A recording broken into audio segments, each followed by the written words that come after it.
savez que cette semaine que nous entrons, ce n'est pas un problème de date, ce n'est pas un problème de jour, mais c'est un problème de la solution de Dieu pour l'humanité. Les autres tombent dans les polémiques des dates. C'est pourquoi l'apôtre Paul a écrit même aux Colossiens que personne ne vous juge au sujet des dates, au sujet des jours, au sujet de quoi. Tout cela, la réalité est en Christ.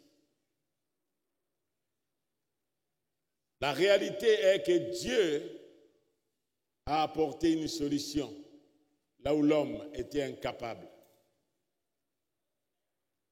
Raison pour laquelle nous méditons cette parole de Dieu ce matin. Dans Ésaïe, le chapitre 9e, c'est bien que nous puissions commencer au chapitre 8e, verset 23, et nous serons au verset 5 et 6 de chapitre 9. Nous sommes au verset 5 et 6, mais nous commençons notre lecture. Vous savez, la Bible autrefois, c'était des parchemins. Il n'avait pas tout ce qu'on a sectionné par les chapitres et par les versets. C'est la raison pour laquelle il ne faut pas prendre un texte dans son contexte. Sinon, ça sera un prétexte. Vous allez voir que les pensées traversent jusqu'à dans les autres chapitres. Nous lisons Ésaïe chapitre 8, le verset 23 jusqu'au chapitre 9, verset 6. Mais nous serons au verset 5e. Mais les ténèbres ne régneront pas. Levons-nous ensemble, s'il vous plaît, et ouvrons nos Bibles pour honorer cette parole. Que vous soyez avec une Bible électronique.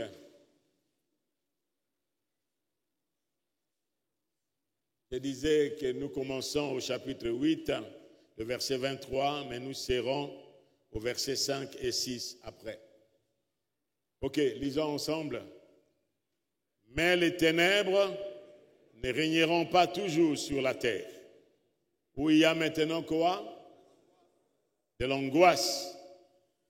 Mais si les temps, lisez avec moi ensemble. Je disais Ésaïe chapitre 8, le verset 23. Nous traversons chapitre 9 jusqu'au verset 6. Comment? Ah, c'est les autres là-bas chez vous. C'est le verset premier. Parce que les Bibles il y a des traditions qui sont différentes. Ok? Chez vous là-bas, c'est le verset 1 jusqu'à un peu plus bas. Mais dans d'autres versions, c'est le chapitre 8, le verset 23. Ok? Moi, j'ai ça. Peut-être que vous pouvez nous mettre la version qui convient. Ok, je lis. Nous lisons ensemble. Mais les ténèbres ne régneront pas à toujours sur la terre, où il y a maintenant des angoisses, et les temps passés en couvert d'opprobre, le pays de Jabilon et le pays de Nephtali, les temps à venir couvriront de gloire la contrée voisine de la mer, au-delà du Jourdain, le territoire des gentils. Le peuple qui marchait dans les ténèbres voit une grande lumière. Sur ceux qui habitaient le pays de l'ombre de la mort, une lumière resplendit, qui rend le peuple nombreux, qui lui accorde de grandes joies.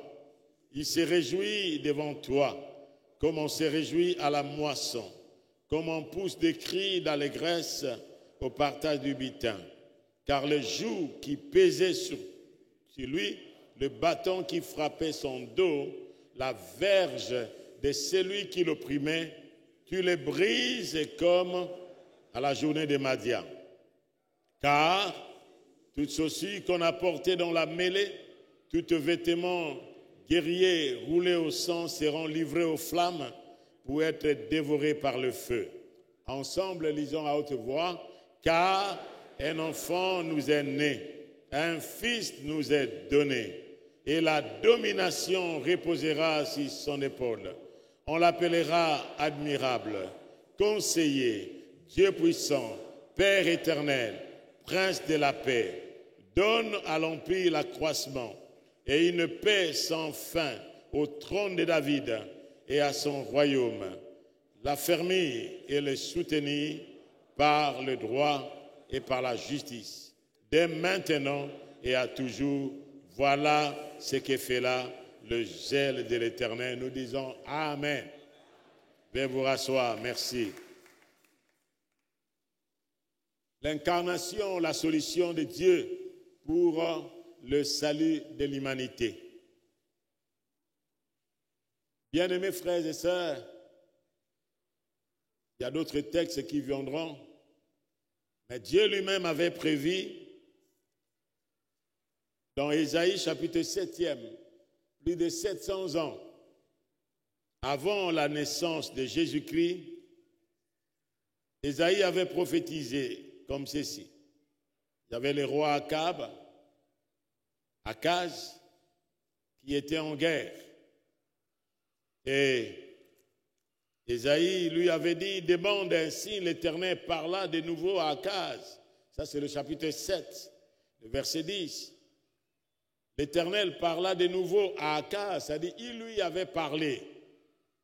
Il lui dit, demande en ta faveur un signe à l'Éternel. C'est Dieu, ce n'est pas l'homme qui demande, mais c'est Dieu qui dit à Akab, demande un signe à l'Éternel.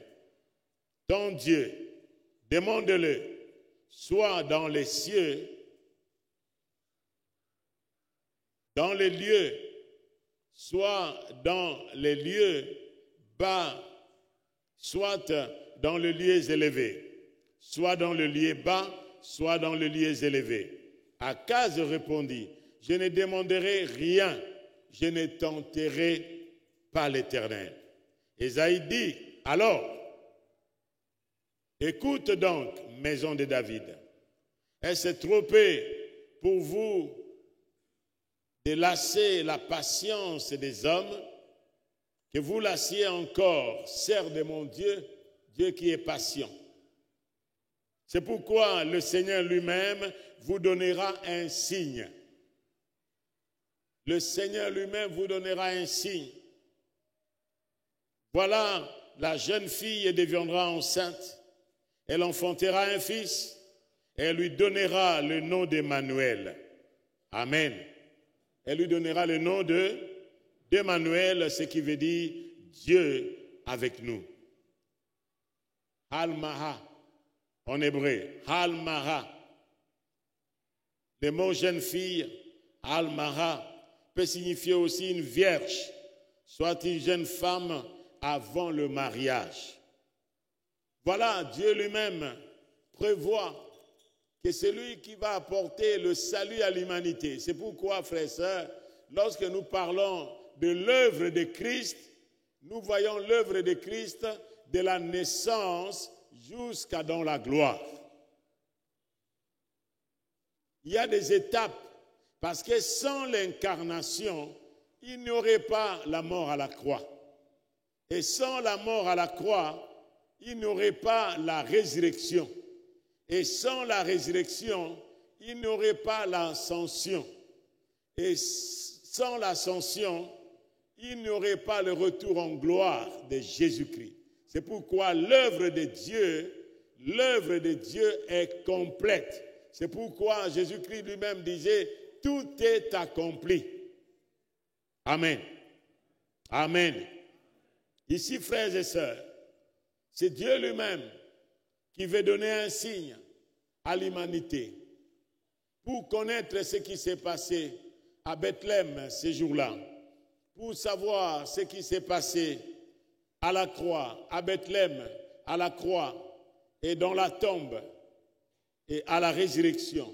Nous devons voir d'abord ce qui s'est passé dans le jardin d'Éden.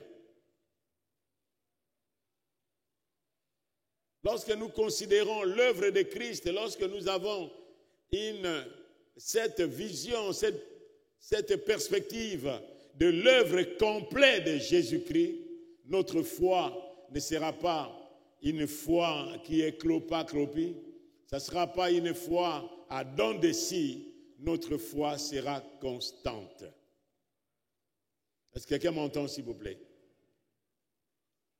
Pour savoir ce qui s'est passé à la naissance de Christ, pourquoi l'incarnation? L'incarnation, parce que Dieu lui-même avait prévu. Il avait prévu cela, même avant la fondation du monde. L'agneau de Dieu n'a pas été préparé lorsque l'homme a péché. Premier point, pour connaître ce qui s'est passé au jardin d'Éden, nous devons connaître d'abord ce qui s'est passé au jardin d'Éden pour comprendre pourquoi Dieu a envoyé son Fils par l'incarnation. Qu'est-ce qui s'est passé au jardin d'Éden? Dieu, dans sa pensée, il voulait élargir une famille. Dans sa pensée, il voulait élargir son territoire. Et dans ce territoire, lui-même jugeait que ce territoire serait une planète qu'on appelait Terre. La planète Terre, où lui-même voulait que l'homme soit placé là. Il a créé les firmaments, les galaxies, les visibles et les invisibles. Et Dieu lui-même va se dire, dans leur conseil, ils vont se dire, faisons l'homme à notre image et à notre ressemblance. La terre était informe et vide. Nous dit la Bible dans Genèse chapitre 1er. Il y avait des ténèbres dans la surface de l'abîme. Au commencement, Dieu. Et lorsque Dieu crée, Dieu avait un but dès le premier jour jusqu'au 6e jour. Dieu avait un plan. Dieu avait une idée. Il avait une pensée. Il avait une imagination. Et il a couché ça en plan.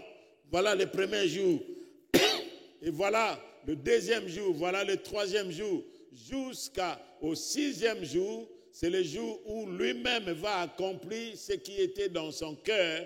Qu'est-ce qui ferait de séparer le ciel et la terre, séparer la lumière avec les ténèbres, faire grouiller les poissons et les animaux, les arbres, les montagnes. Quel était le but de Dieu?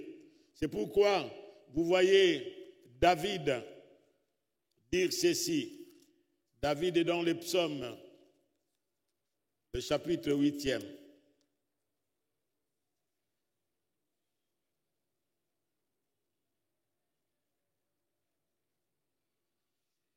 Chapitre 8e.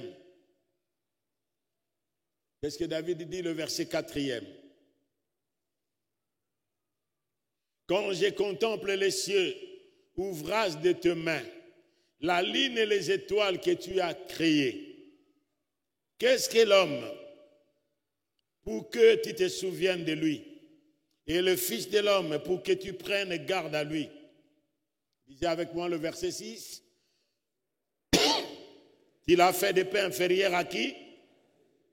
L'homme est fait inférieur à qui?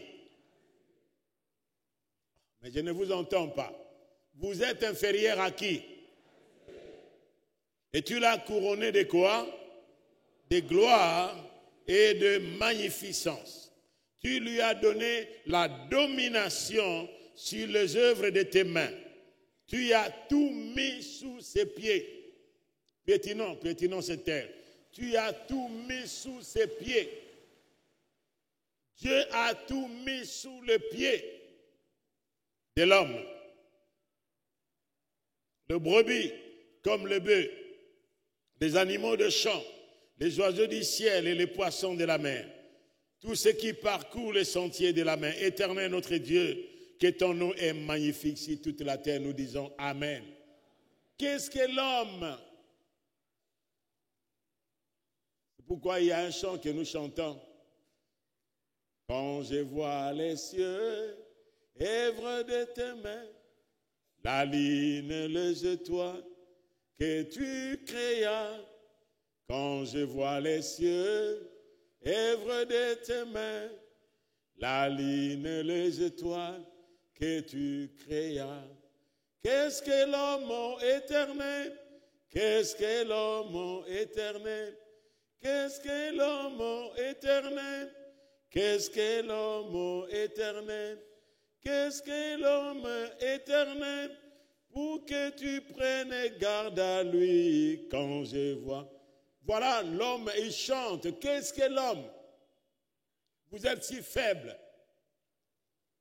Vous pouvez être aujourd'hui piqué par une moustique, la malaria t'attrape et vous mourrez. Un grand homme, un grand, comme Alexandre le Grand. Alexandre le Grand a conquis l'humanité avec son empire grec. Mais Alexandre le Grand est mort, piqué par des moustiques. Il n'était pas mort par une balle. Il n'était pas mort par l'épée. Mais il est mort piqué par le moustique. Amen.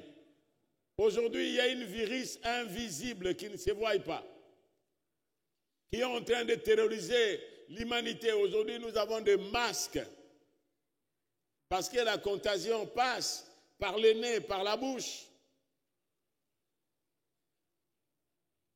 Pourquoi? Nous avons peur de quoi? Peur de la mort.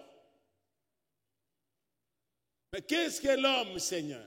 Pour que tu prennes garde à lui, tu l'as fait de paix inférieure à Dieu. Mais dans d'autres versions, vous allez voir, tu l'as fait de paix inférieure aux anges. Parce que les Juifs ne voulaient pas nommer le nom de Dieu. Tu l'as fait de paix inférieure aux anges. Mais tu l'as couronné de gloire et d'honneur. Tu lui as donné la domination sur les œuvres de tes mains. Voilà ce que Dieu voulait. Il a placé l'homme dans le jardin d'Éden, comme dans le psaume 115, le verset 15 à 16. Qu'est-ce qu'il est dit? Le psaume 115. Il nous a dit quoi? Soyez bénis par l'Éternel, qui a fait les cieux et la terre. Soyez bénis par l'Éternel, qui a fait les cieux et la terre.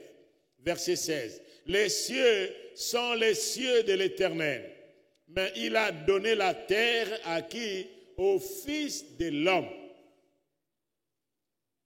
C'est-à-dire, frères et sœurs, tout ce que nous voyons, Dieu a donné à l'homme.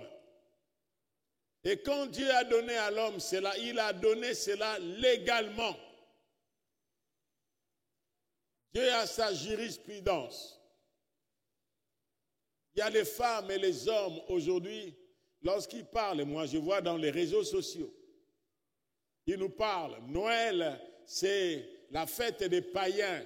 Nous ne pouvons pas célébrer. C'est pourquoi nous, en tant qu'Église, des fois nous entrons dans ces polémiques, comme Paul a dit, que vous ne soyez pas séduits par des discussions de mots, de quoi que ce soit. Et cela ne fait pas avancer le royaume de Dieu. Qu'est-ce que les discussions sur Noël, sur autre chose, peut avancer le royaume des cieux? Mais nous savons et nous croyons qu'un jour, même s'il n'y a pas une date, mais un jour il y a une date, même si nous ne connaissons pas le jour, mais nous savons seulement qu'un jour, lorsque les temps ont été accomplis, Dieu a envoyé son Fils. Amen. Amen. C'est pourquoi dans le livre des Galates, le chapitre 4e,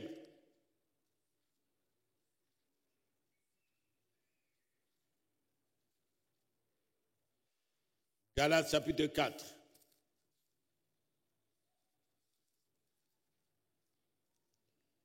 Il est dit ceci. Mais lorsque les temps ont été accomplis, Dieu a envoyé son Fils, né d'une femme, né sous la loi, afin qu'il rachètât ce qui était sous la loi, afin que nous réussissions l'adoption. Et parce que vous êtes fils, Dieu a envoyé dans vos cœurs l'esprit de son Fils, lequel crie Abba Père.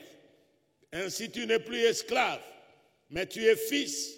Et si tu es fils, tu es héritier par la grâce de Dieu. Nous disons Amen. Voilà ce que Dieu voulait. Lorsque les temps ont été accomplis.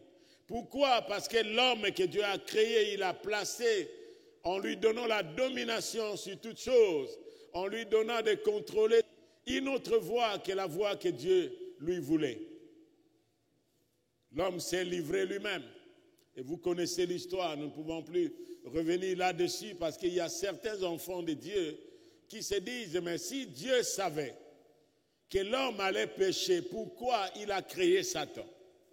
Pourquoi il n'a pas arrêté l'homme? Frères et sœurs, nous ne sommes pas des robots. Moi, je peux prendre cette bouteille d'eau, le manier comme je le veux.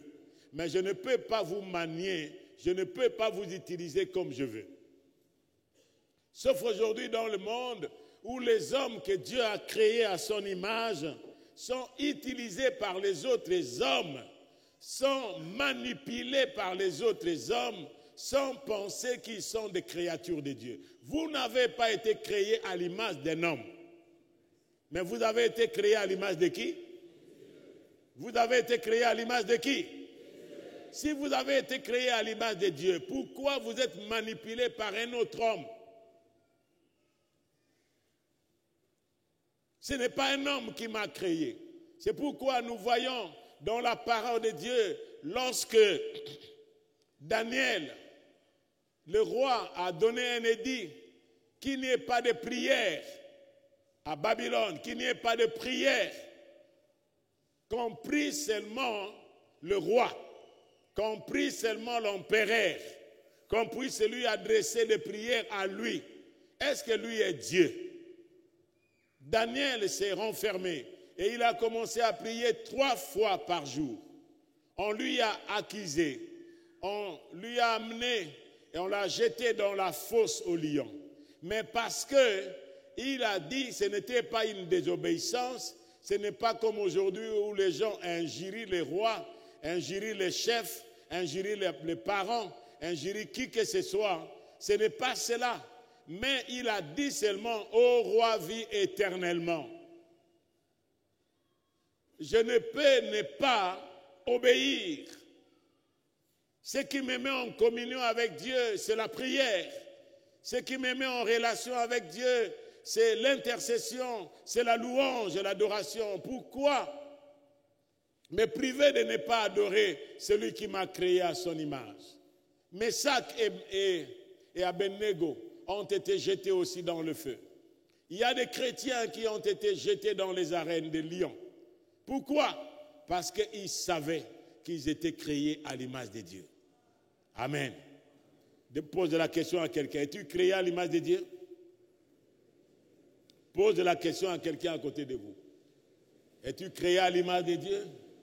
Si tu es créé à l'image de Dieu, frère et sœur, tout ce qui te rabaisse, tout ce qui t'amène à ne pas honorer Dieu, vous devez, ce n'est pas une désobéissance, ni à l'autorité, ni aux parents, ni au mari, ni au chef qui vous envoie et qui fait que vous puissiez adorer autre chose que votre Dieu. Frères et sœurs, faites le choix. La vie est faite de choix et de décisions. Amen. Amen. Et lorsque l'homme a péché, il n'avait aucun moyen. L'homme est devenu esclave, esclave du péché, esclave de Satan, esclave des démons, esclave de la chair. Il s'est limité dans la chair, l'Esprit de Dieu est parti et l'homme commençait à vivre dans les somas, dans sa nature humaine. L'homme n'avait plus une relation avec Dieu. C'est pourquoi nous voyons Dieu le chercher dans le jardin d'Éden. Adam, où es-tu? Adam, où es-tu? Dieu cherche encore aujourd'hui l'homme. Mais pour que l'homme soit sauvé, l'homme soit délivré de cet état, qu'est-ce qu'il fallait? La Bible nous dit, dans Actes des Apôtres, le chapitre 7, le chapitre 17 plutôt,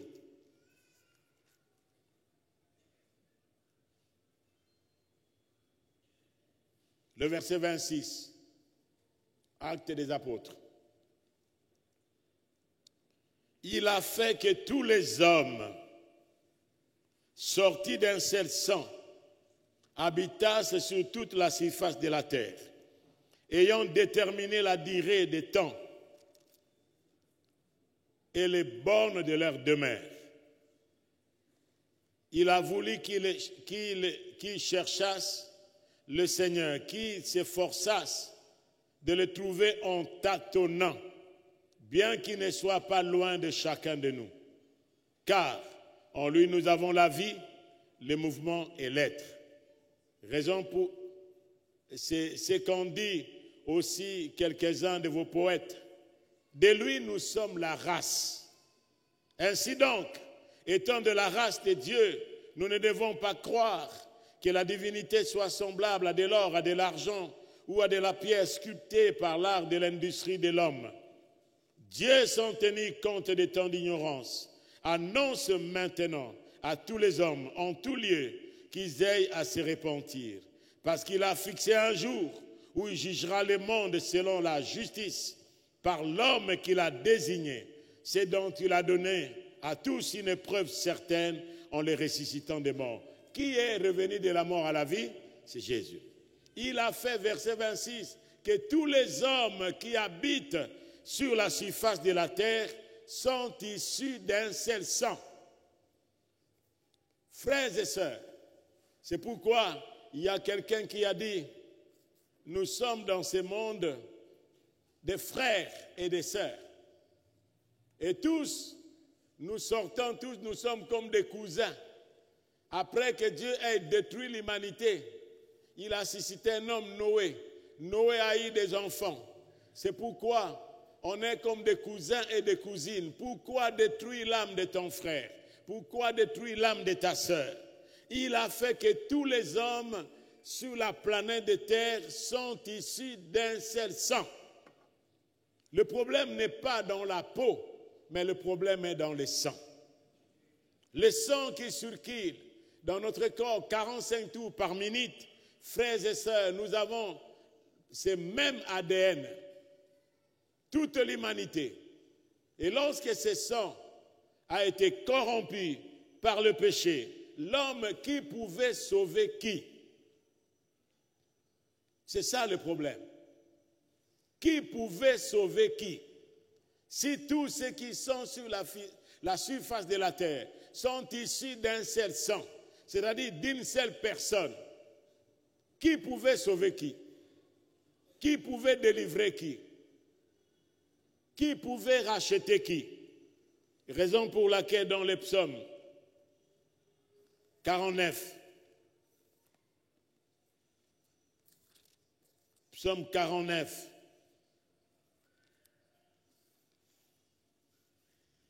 dans son verset 7e, ils ont confiance en leurs biens et se glorifient de leurs grandes richesses. Ils ne peuvent se racheter l'un et l'autre, ni donner à Dieu le prix de leur rachat. Lisez avec moi le verset 9, à haute voix ensemble. Le rachat de mon âme, au lieu de dire de leur âme, dit le rachat de mon âme est cher et n'aura jamais lieu.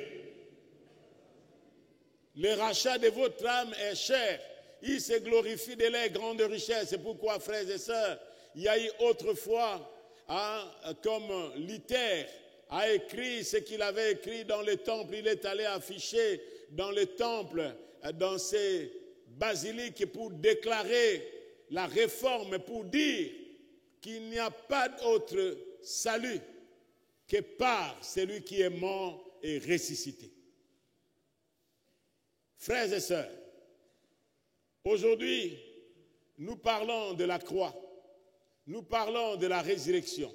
Oui, c'est l'œuvre complète, mais Dieu, comme l'homme ne pouvait pas se racheter, mais qu'est-ce que Dieu a fait? Comme l'homme ne pouvait pas racheter l'autre, ils ne peuvent pas donner à Dieu le prix de leur rachat. le rachat de votre âme est cher. Il y a quelqu'un qui a dit, vous coûtez trop cher, il ne faut pas te vendre moins cher. Parle à quelqu'un. Vous coûtez trop cher, il ne faut pas te vendre moins cher. Combien des hommes et des femmes qui se vendent aujourd'hui moins cher par rapport à l'argent? Ils vendent leur conscience, ils vendent leur personnalité. Des gens qui sont remplis de diplômes, les gens qui sont des docteurs, ils se vendent à cause de l'argent, ils se vendent à cause d'une philosophie, ils se vendent à cause d'une position, ils se vendent à cause de manger. Le royaume de Dieu, ce n'est pas le manger et le boire, c'est la justice, la paix et la joie qu'apporte le Saint-Esprit. Est-ce que quelqu'un entend, s'il vous plaît? Frères et sœurs, nous ne sommes pas sauvés par le manger et le boire. Où est-ce que vous allez passer votre éternité? C'est pourquoi Dieu lui-même, lorsque l'homme a péché, l'incapacité de l'homme pour se libérer du joug de l'esclave, ça c'est le deuxième point, l'incapacité. Et nous pouvons nous poser la question. Ils ne peuvent se racheter l'un et l'autre. Ça c'est l'incapacité de l'homme. Du joug de l'esclave, de l'esclavagisme, l'homme pouvait se libérer comment? L'homme pouvait s'affranchir comment? C'est pourquoi la Bible nous dit dans Romains, Paul l'a dit, c'est là il a enseigné. Tous ont péché et sont privés de quoi? De la gloire. Il n'y a aucun qui fasse le bien, pas même un seul. Et le salaire du péché, c'est quoi? C'est la mort. C'est pourquoi avant la mort, frères et sœurs, Dieu va envoyer son Fils. Par quel moyen? Nous lisons dans le livre de Luc les cantiques de Zacharie.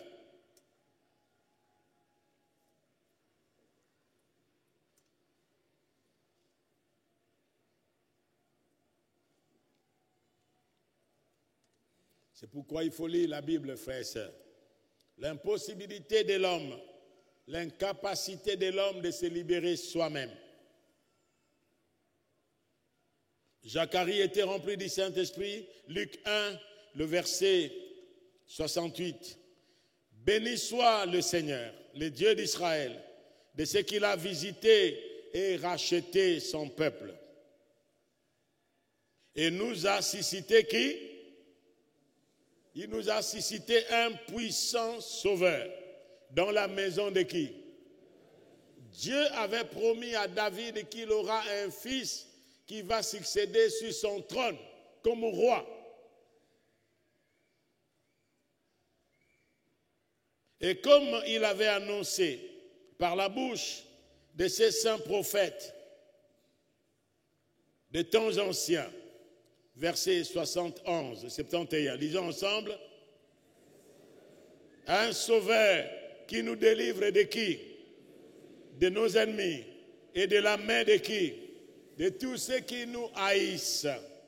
C'est ainsi qu'il manifeste sa miséricorde envers nos pères et se souvient de sa sainte alliance. Amen. Le verset 73, lisons ensemble. Les serments qu'il a faits et juré à Abraham, notre père. Quel était le serment lorsque vous lisez dans Genèse 12? Il a dit à Abraham, quitte ta nation, quitte ton pays, je ferai de toi une grande nation. Je rendrai ton nom grand. Et toutes les familles de la terre, amen, toutes les familles de quoi? De la terre, toutes les familles. C'est pourquoi le salut de Dieu est le salut pour toute l'humanité. Alléluia. Pour toute l'humanité. Toutes les nations de la terre seront bénies en ta postérité. Seront bénies en ta postérité. Il avait promis à Abraham. Verset 74, et disons ensemble. De nous permettre, après que nous serions délivrés de la main de nos ennemis, de les servir comment? Sans crainte, en marchant devant lui dans la sainteté, dans la justice, tout le jour de notre vie, et nous disons Amen. Il a prophétisé en des étapes pour celui qui vient, qui nous délivre de nos ennemis. Celui qui vient, il est venu comment? Comme un enfant, comme un enfant, comme un petit enfant. C'est pourquoi nous voyons ici encore, avec Siméon, le Seigneur a annoncé, frères et sœurs, même s'il ne peut pas parler à tout le monde, mais il peut vous parler individuellement, que tu ne mourras pas jusqu'à ce que tu voies la gloire de Dieu. Amen. Ici, dans Luc chapitre 2,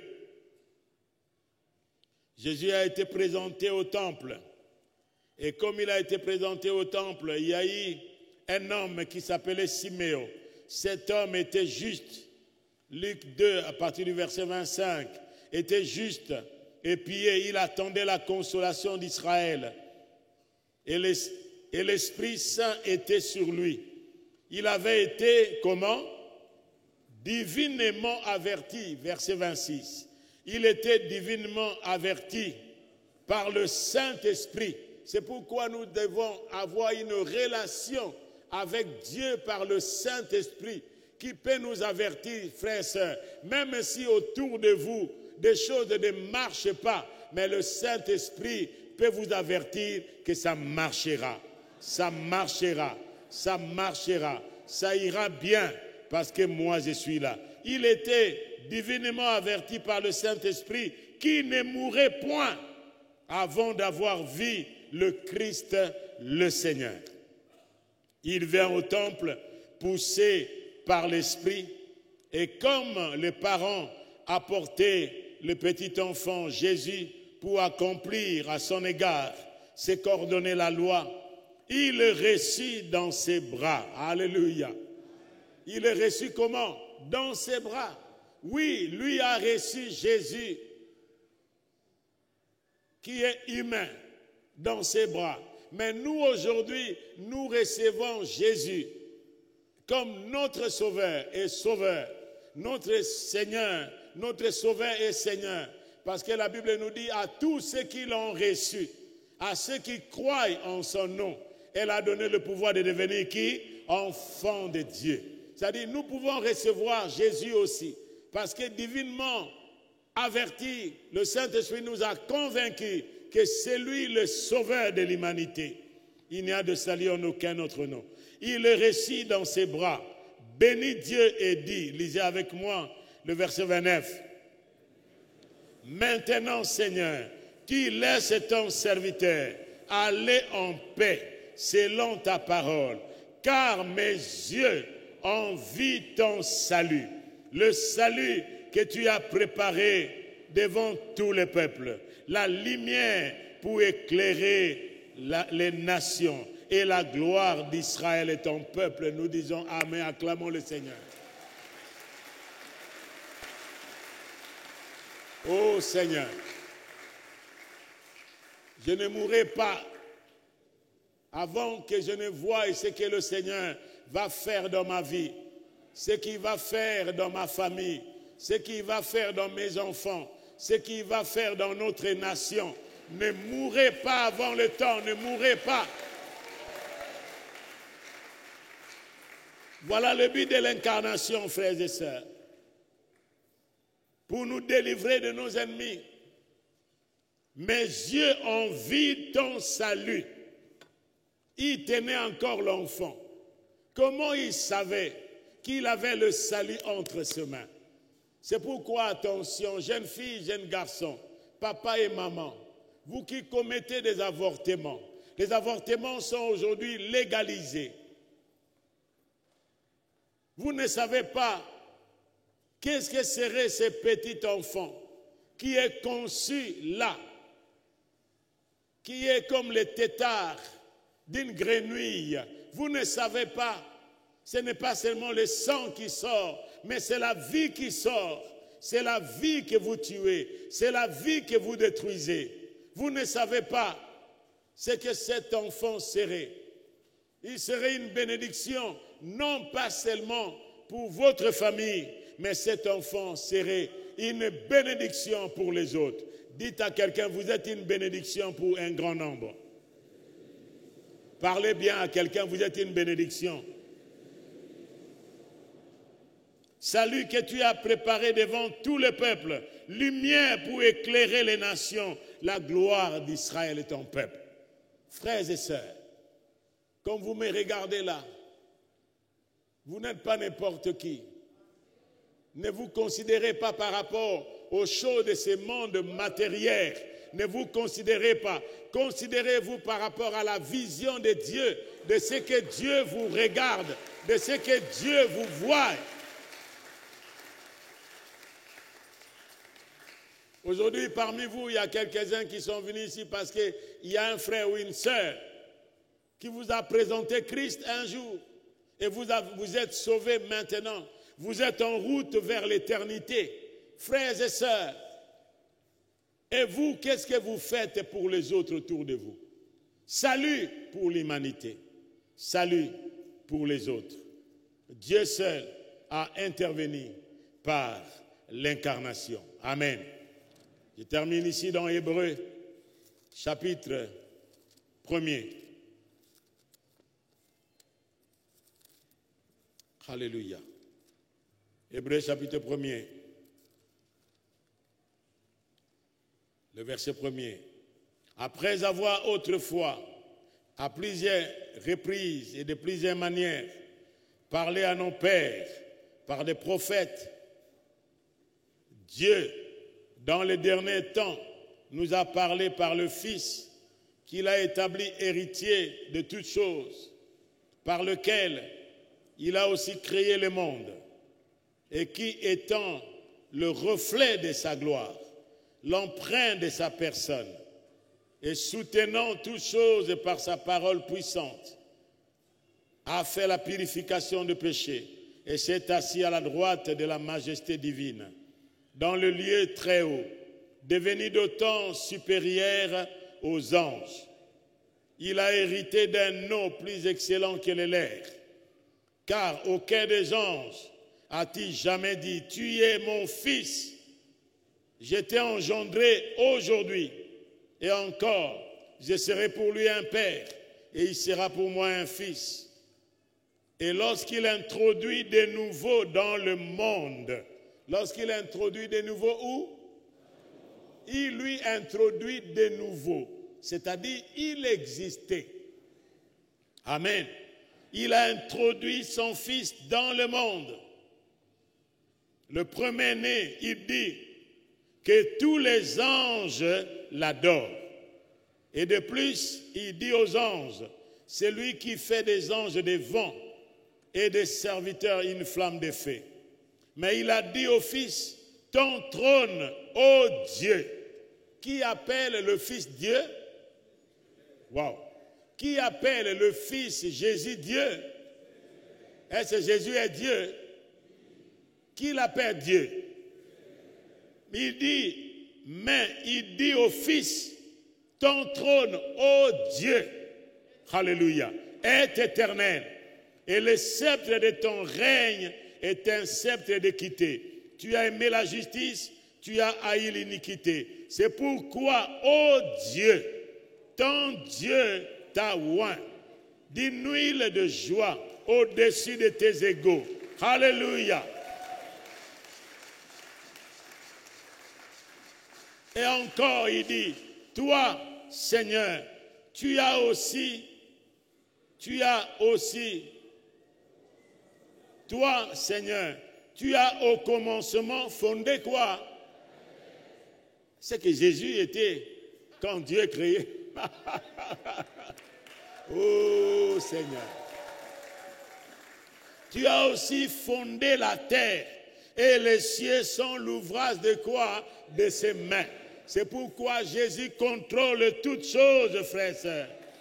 Il dit comme ça, ils périront, mais ils subsistent. Ils veilleront comme un vêtement. Tu les rouleras comme un manteau, ils seront changés. Mais toi, tu restes les mêmes et tes années ne finiront point. Nous déclarons Alléluia. Alléluia. Frères et sœurs, nous n'adorons pas des principes, nous adorons un homme Dieu.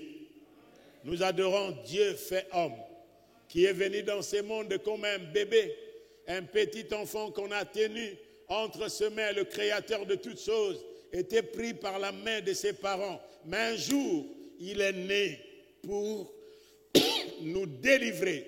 Il est né pour nous racheter. C'est ce Jésus que vous croyez, que c'est Jésus que vous adorez, que c'est Jésus qui vous protège, c'est ce Jésus qui vous délivre, c'est ce Jésus qui vous bénit, c'est ce Jésus qui vous délivre de la malédiction, c'est ce Jésus.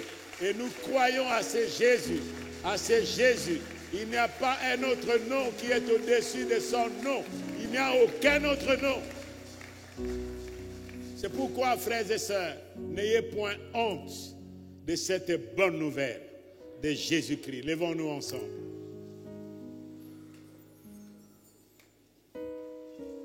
Alléluia. Alléluia. Levons-nous ensemble, commençons à prier le Seigneur. Et si vous êtes là, vous venez dans une religion, nous n'avons pas parlé de la religion ce matin. Nous avons parlé de Jésus. Nous vous avons présenté Jésus. Non pas une doctrine, non pas une philosophie, non pas des principes religieux. Mais nous vous avons présenté un homme qui est venu comme un petit enfant. L'incarnation de Dieu en homme. La solution que Dieu a donnée pour le salut, pour la délivrance de l'humanité. L'incarnation, la solution de Dieu. L'incarnation, la solution de Dieu. Alléluia. Et non. Nous sommes tous assemblés pour la